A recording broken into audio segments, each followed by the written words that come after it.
Welcome to MemoQ Talks, where we talk to industry leaders about their experiences, lessons learned, and what works best across all areas of localization.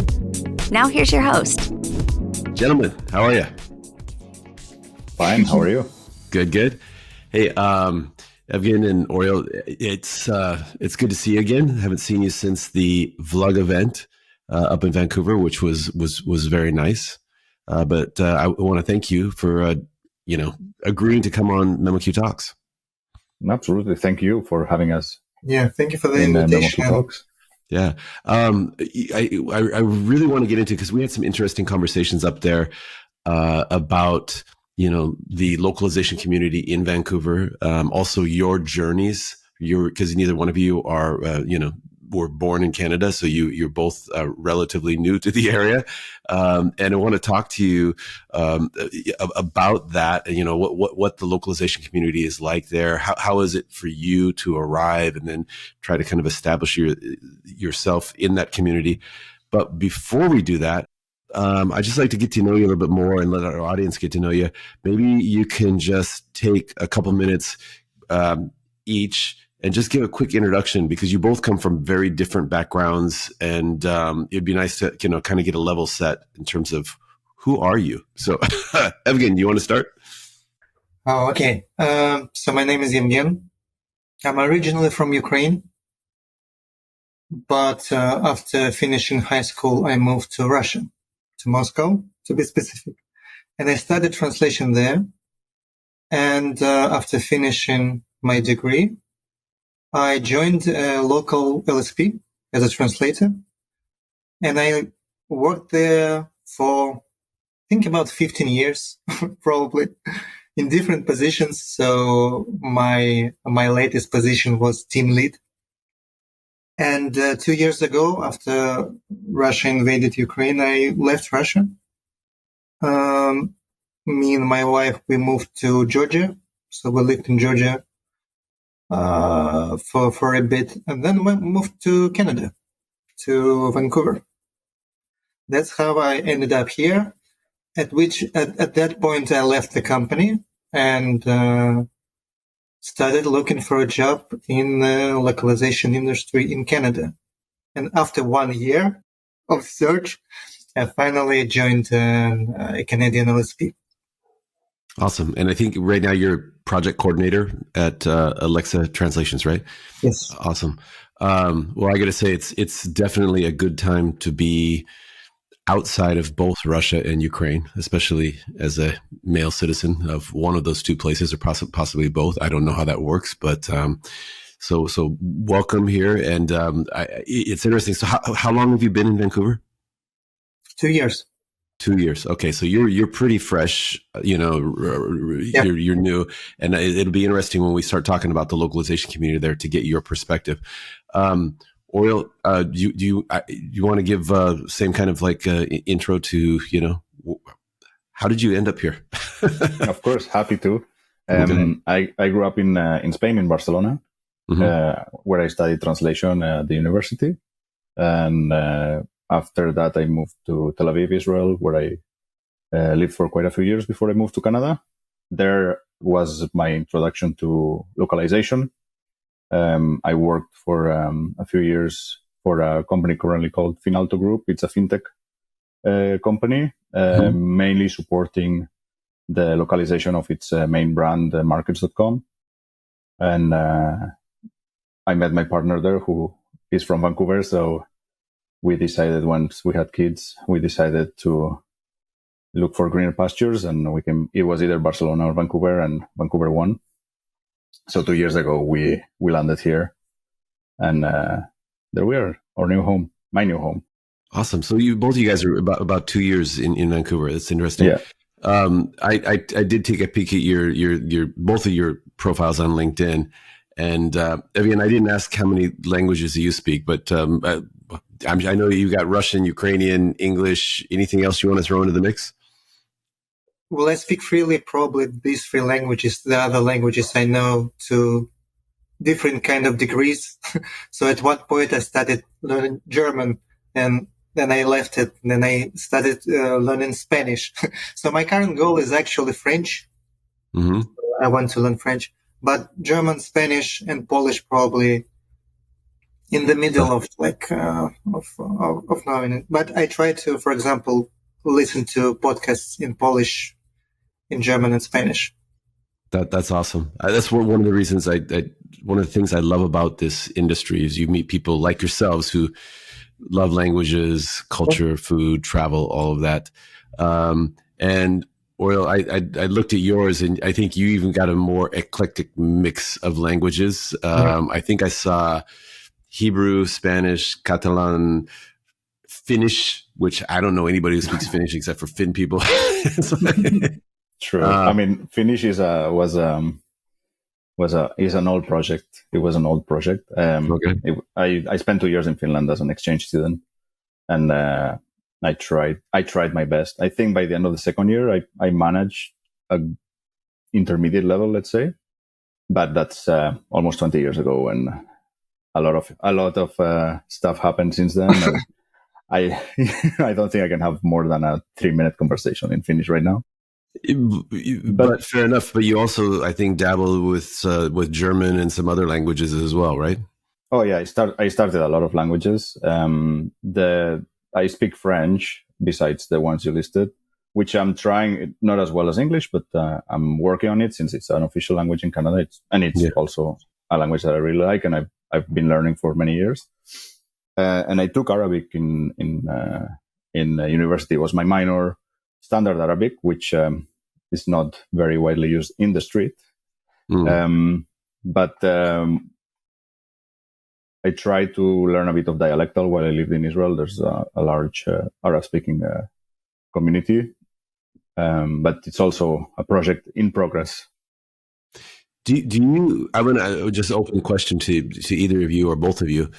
Do you find that certain languages or a specific language is better at specific tasks than other languages? So, for example, if I want to talk very logically, maybe this language. If I want to talk very, poetically, maybe this language. I'm just making stuff up here, but have you found that you have a preference to use a certain language based upon the content that you're discussing or your objective? Yeah, it's language. It's like having different personalities. Mm-hmm. I mean, maybe mother tongues. I'm bilingual, Catalan, Spanish, so I feel pretty much the same speaking both. But if I'm starting to talk in my acquired languages like English, I feel more at ease to use it at a professional level, just because most of my working career, I've used English mainly, more rather than Spanish or, besides translating, obviously. But on conversations, on networking. So I feel a bit different when or socializing even because I've lived so long far away from Spain, that I feel easier now to socialize in English. That maybe if I went back to Spain, I would pick it back in 2 months. The habit of being my main language, but right now I mostly speak English all the time. I do think I like to think that all languages are equal.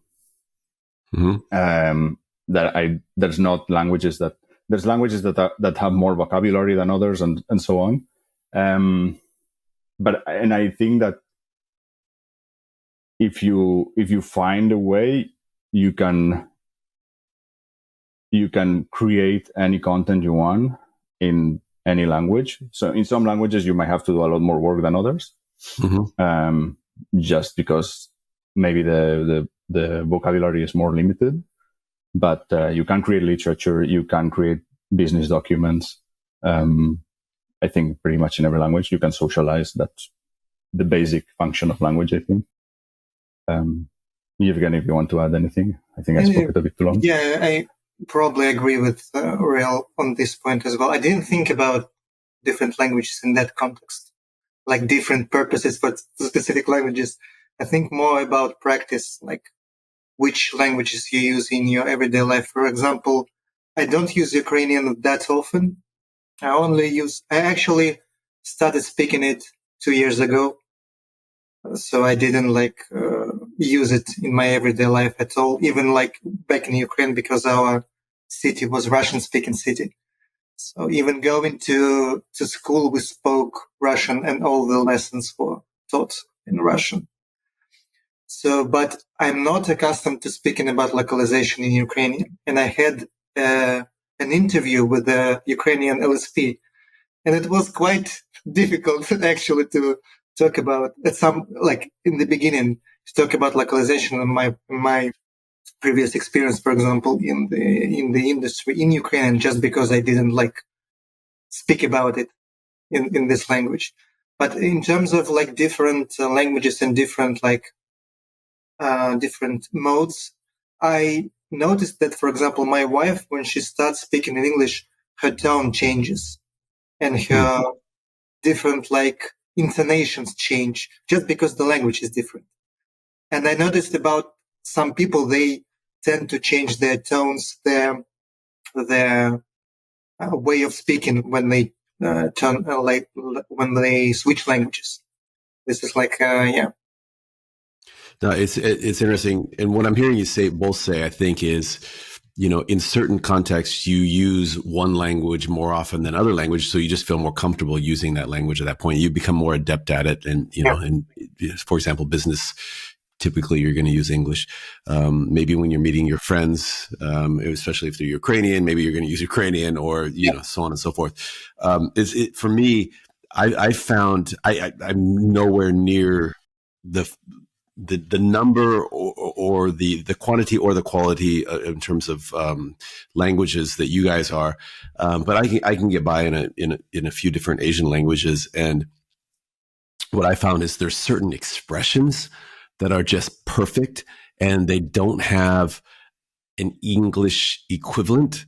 And sometimes I just want to use that word and explain it to the people, but it's so hard because there's like this flavor or nuanced, and you have to kind of see that word or hear that word being used multiple times in that context or that situation, and then it becomes part of you, and you're like, oh, and now every time I'm in that situation, that word just comes out and ahead of the English oftentimes, because the Japanese, Korean, or Chinese word is more appropriate. It's more descriptive, or it has more feeling. So yeah, it's interesting. Anyway, hey, let's jump forward to Vancouver. So let's ask this. You both arrived about 2 years ago. What was your first impression? You guys have both lived in multiple places around the world, and what did you think? And yeah. Oh,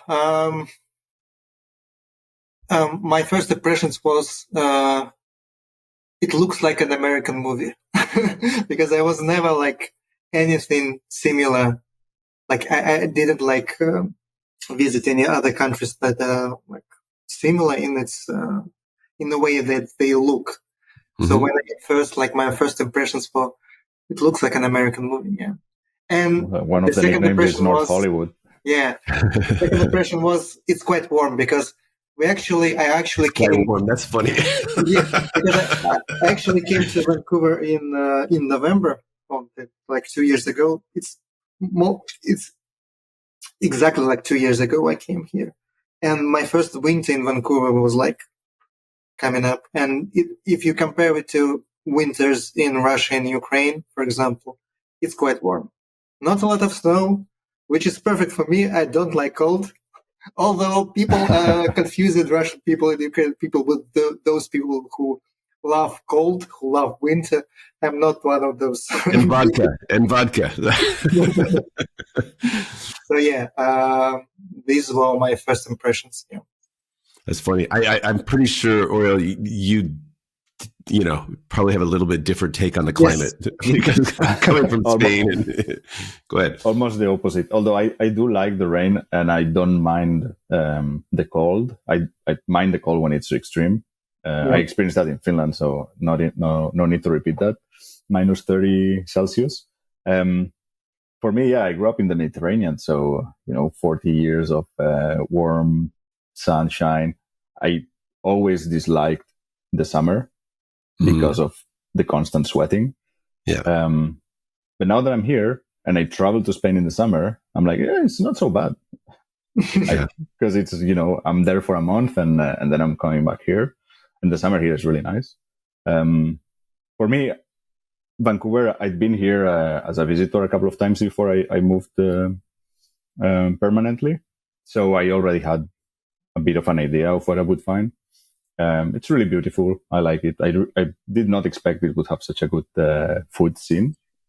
I'm happy about that. But I just love the nature around it. I love now as I look through the window and I see the trees with leaves in different colors. I do like having 4 seasons, 4 proper seasons, and not just an extended summer, barely any spring or fall, and some sort of a mild winter where we all complain that it's cold when it's on 12 Celsius. Yeah. I mean, I'm down in Seattle or Bellevue area, and a lot of people make comparisons between the two and say they're quite similar. One of the things that new people to the area often will observe or complain about is something called the Seattle freeze, where it's very easy to meet people and have a very superficial, polite conversation, but it's more difficult to actually, develop friendships or have a kind of a deeper relationship with people. I'm curious in Vancouver when you first, because you've both been there for 2 years. I mean, what do you feel? Do you feel like it's easy to meet people and get along, or is it are you a little bit on the outside looking in?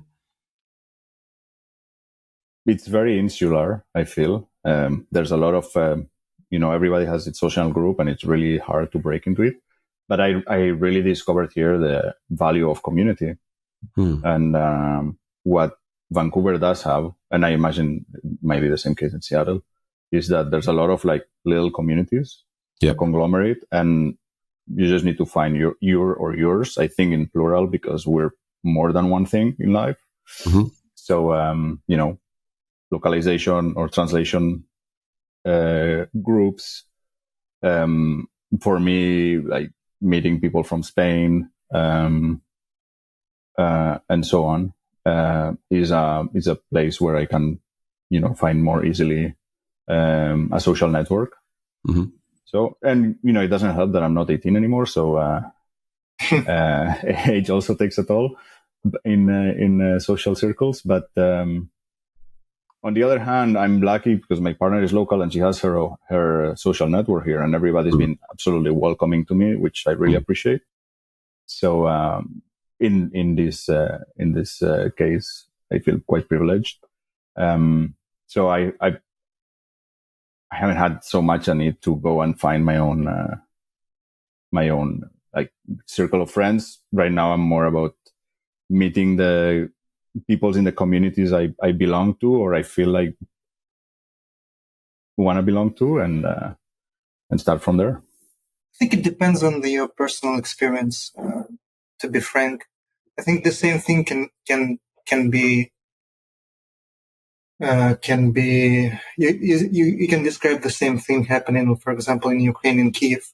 So when you're a newcomer, it's probably a bit hard to make friends. I think in Vancouver overall, it's quite easy to make acquaintances, to turn those acquaintances into friends. I think it's hard. It's just because when you're an adult, it's quite hard to make friends. That's it. When you're a child, it's so easy to make friends for life. Yeah. And especially like, for example, I know that a lot of people have their friends, like their real friends from high school or from university. And if you keep living in the same area, it's quite easy to keep the contacts. And, and coming to a new place, I think it's, a bit harder to make friends in your adult life. That's it. Yeah, no, I would agree with you. And our experience has been, because we've lived in many different places, a lot of times we become friends with the parents of our children's friends. So, but I've also seen, for example, if I can use the local industry as an example, I know a lot of people in local industry, but I'm friends. I guess my friendship developed more quickly with the people in the industry who have shared interests outside of localization. Right. So, for example, biking, hiking, drinking, whatever that is. But it's nice to have some kind of shared interest, right? And but that kind of leads us to this discussion about the loc community there, because I met you guys at the VLUG events, the Vancouver Localization User Group, that was created by Paula, Pascal, Eduardo, and I think they've had a couple events right now. They've both been well attended. When you go to an event like that, is that cool for you? Like, you're like, oh, I know these people. This is kind of my home here. Like, these are my peeps. Yeah, I probably will start. Big shout out to VLUG, because when we came, I think Oriol can attest to that.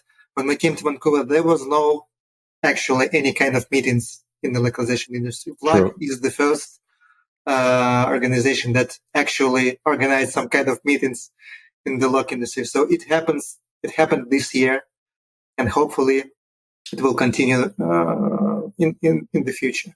Yeah, and it was really, really cool to attend an event and to see not only people from the loc industry, but from other industries as well. So, yeah. Awesome. Oriol, did you have anything to add? Go ahead. Yeah, it just circles back to what I was mentioning about finding your community or communities, and localization is one of them. I did enjoy both the events. I don't know what happened in the localization world in Vancouver before a year ago, but I'm glad I got there now, because not only VLUG started tomorrow. Actually, we have the first loc lunch. So it's a welcome addition. Who's organizing that? I haven't met her. It's just a new ambassador. Yeah, I need to look up the name.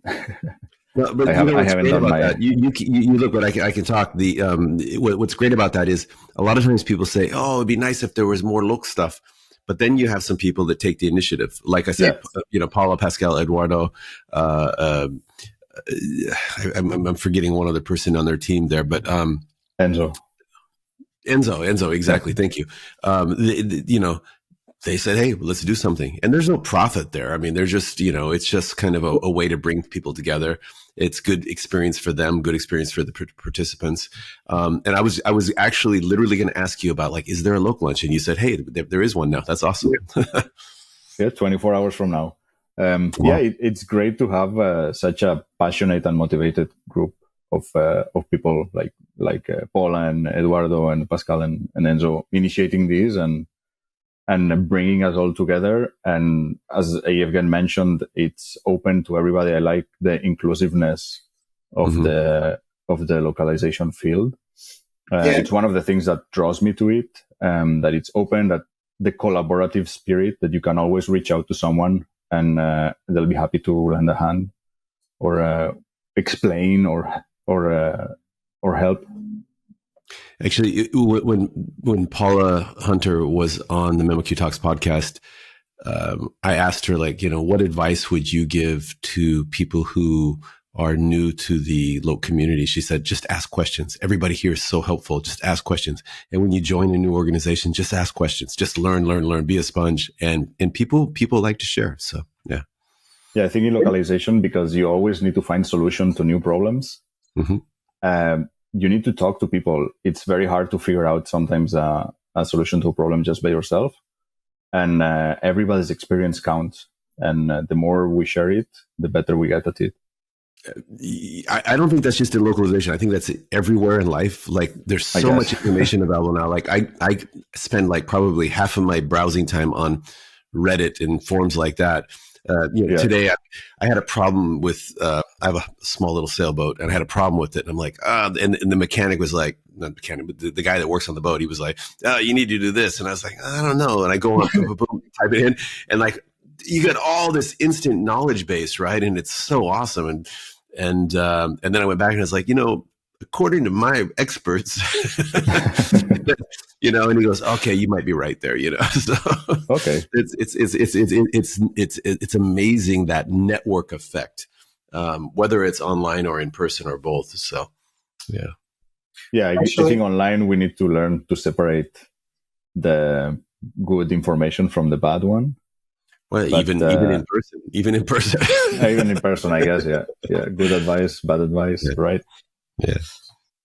Actually, I want to add regarding the participation in these kind of meetings in the local industry. This is something that may lead to you making friends, because we don't talk about only localization during these events. So this is something to just speak about yourself, about your hobbies, about anything that worries you. Or I totally agree. In fact, at the local lunch down here, I go to whenever possible. It's a great group. And there was one person there that I'd seen him at several meetings, or lunches, but never really had a one-to-one conversation.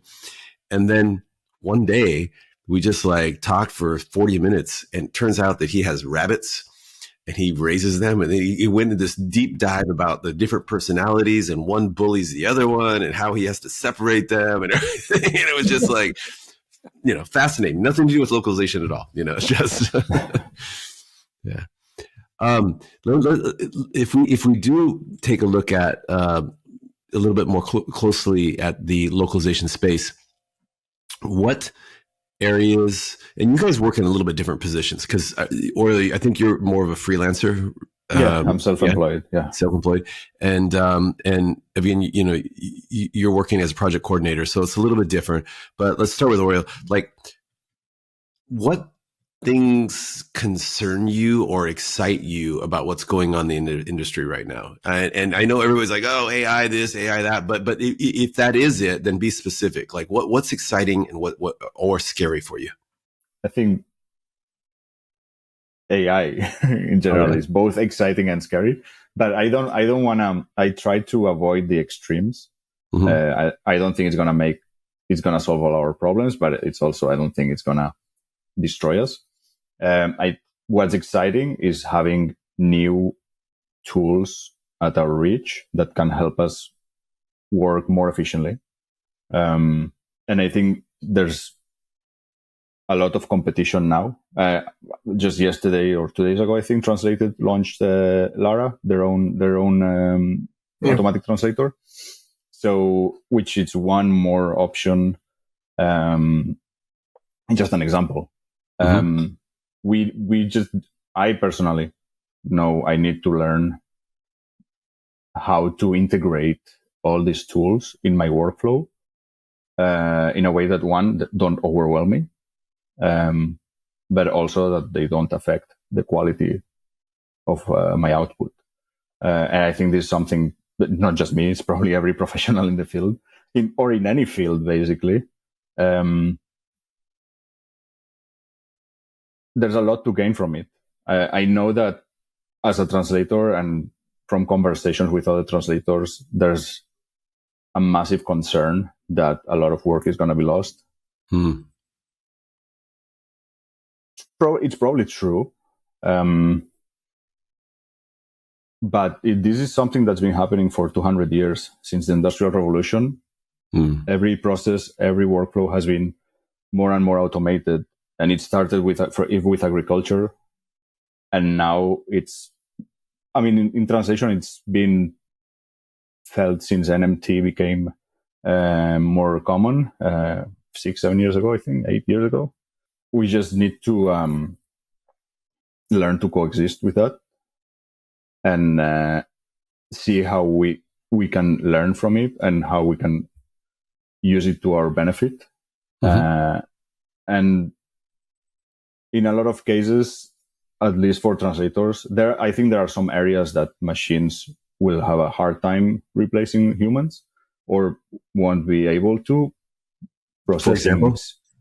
I think processing sensitive documents. I don't know if, there's security and privacy concerns there. I think, okay, that's very top level, but probably heads of states will still be using human translators for the foreseeable future in their meetings. Obviously, there's very few of those. So I think for certain pieces of literature, it's still going to be really hard for machines to reproduce that level of quality. If we're looking for quality, if we're looking for quantity, no problem. Throw everything in Google Translate and be done. And right now, in the past 20 years, I would say, in the amount of content generated in general has grown exponentially. Like it's just infinite now. Right. So there's a lot more content to translate. The question is, are we seeking for quality or are we just seeking for quantity? And everybody needs to examine these and decide what's best for them. Yeah. So what I hear you saying is it's like, hey, it's gonna change. AI and these emerging technologies are going to change the way we work, but we can't just ignore it. We have to be aware and kind of figure out how we can leverage it in the most effective way. If you can beat them, join them. Yeah, and I don't really think we have an option. If we had an option, a lot of people would probably take it. But I have friends that started translating back in the days of faxes, and they were getting these outrageous word rates, and they really want to go back. And I'm like, it's not gonna, you're not gonna go back. I know there's a lot of romanticization of translation. It's a very beautiful craft. And given the time, you can create really beautiful things from one language to another. But I think I don't think every piece of content deserves that much time. Yeah. A Google search that I'm making for a recipe, it doesn't. The translation from Uzbek into English doesn't need to be. It's just a random example. If I try to cook something Uzbek, it doesn't need to be super accurate. But if I want to enjoy Uzbek literature, I may search for a book that's been translated by a human who has had a lot of experience with Uzbek culture and language, and not just scan it and throw it. Totally agree with you. And it's funny that books, like when I first got in the localization industry, I was like, oh, so you translate books, and like books are such a small part of it, of the business, but they're really important. And I read a lot. And it's amazing how the subject matter experts for whatever particular field I'm reading, they all have their favorite translations, whether it's Plato, whether it's, French literature, Spanish, what exactly. And they're like, oh, this is the one, you have to read this one. And when you read it in English, it's like, wow, it makes a huge, huge difference. So I don't want Siri or ChatGPT to give me my, what's the three, who not the Three Musketeers, the Count of Monte Cristo is the one I read most recently. It's like 1,400 pages, beautifully written book. I don't want ChatGPT giving it to me. I want, the original translators there. So, Evgen, you were going to add something. Oh, what to add? I want to actually add an anecdote about literary translation, because I'm also read a lot. I really, really like reading books in different languages and translations as well. And Stephen King is very popular in Ukraine and Russia. It's like one of the most popular American writers. And there are different translators who sometimes you can find his books in different versions. And there is one particular translator who nobody likes him, but he does a lot of translations. So he churns them out every month.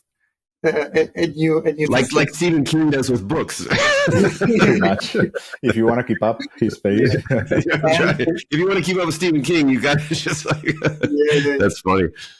And regarding the perception of localization industry where you translate books, it still persists, because the other day I was talking about with some new person that I met here, and I said that I work in the localization industry, and they told me, so you translate books, right? So it's still the same myth about the industry. And I actually, when I started working as a translator in LSP, because my my years in the institute didn't prepare me at all for the industry. When I joined the LSP, I actually started using CAD tools, and I started to see different subjects. And my first job was translating instructions for an HP printer. So that's what I did for 2 weeks. And then best book ever. Yes, this is what I dreamed about. My romantic translation job. Yeah, translated instructions. That was one of the first. Sorry, go on. Yeah.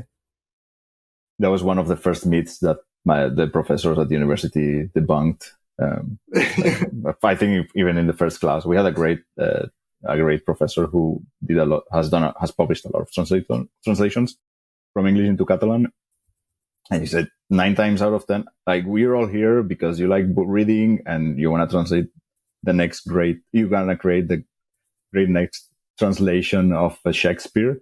But 9 times out of 10, you'll be translating a toaster user guide.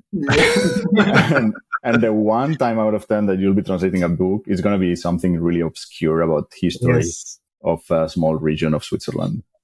Yeah. Sadly, it's true.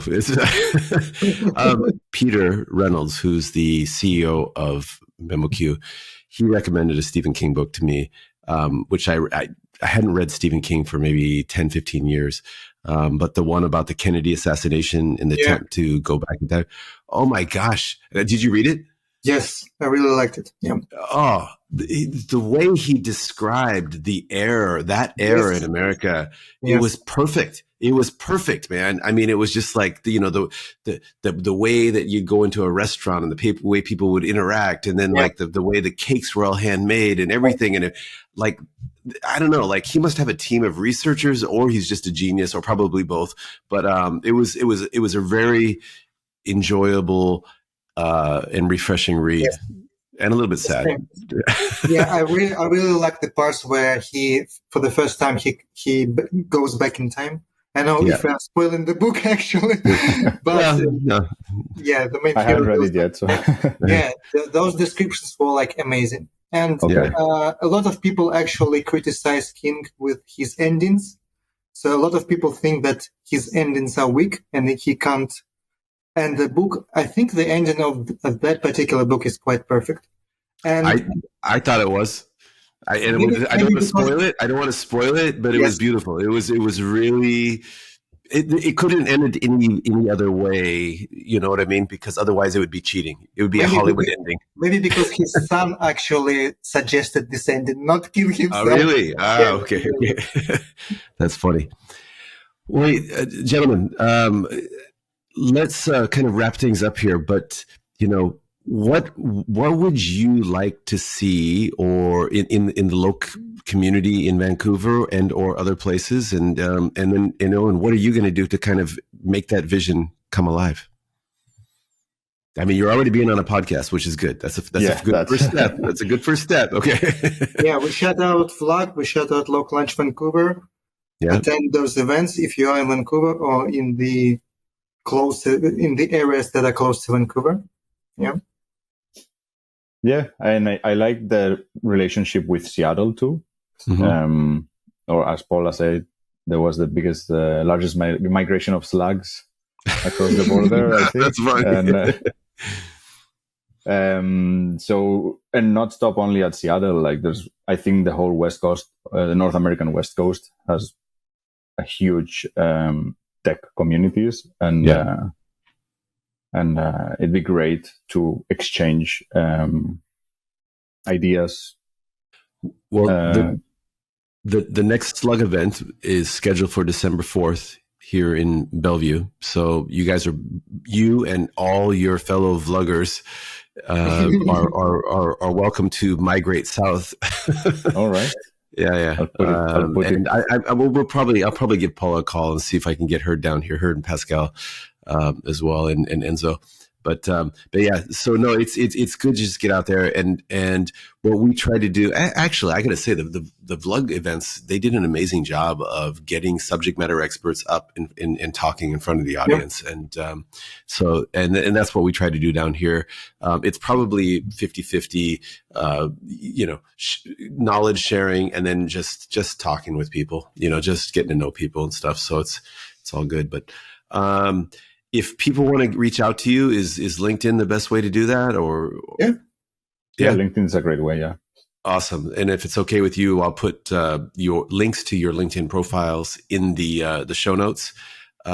Gentlemen, hey, I enjoyed talking with you at the VLUG events, and thank you so much. Scheduling this was kind of. It was not easy, all because of me. But thank you for your patience, and thank you for coming on MemoQ Talks. Yeah, thank you so much for having me here, for having us here, and looking forward to the next meeting. Cheers, gentlemen. Yeah, take care. Thank you for joining MemoQ Talks, where we talked with industry leaders about their experiences and lessons learned to gain new insights about what works best across all areas of localization. Join us next time on MemoQ Talks.